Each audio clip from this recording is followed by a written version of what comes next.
Is it just me, or does anyone else out there get painting paralysis? I don't mean you can't decide how to paint it, but that you don't want to mess it up because the new shiny models you bought are awesome.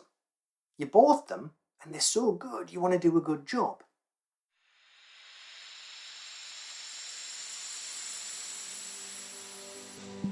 I know recently it's all about Leviathan, but honestly I only wanted the Terminators in the rulebook.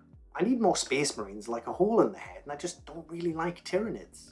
So waiting in another ridiculous Games Workshop queue just to get to the end and find out they were all gone wasn't how I wanted to spend a sunny Saturday morning.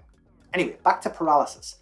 I bought this a long time ago. The models inside are outstanding in detail and quality, so I didn't want to get them wrong.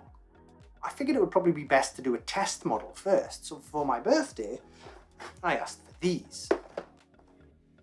Great! I can test a few schemes on them, and then when I find out all the potential problems, I can formulate a plan for when I paint these. I got to work cleaning and assembling these, and bought a load of deep bases so that I could set them in a watery swamp, picked up some swamp tufts, some moss, some dried roots, some still water and water effects. So far so good. The plan was taking shape. But then I looked at these fully assembled models and thought, well, these look fantastic. I don't want to mess these up either.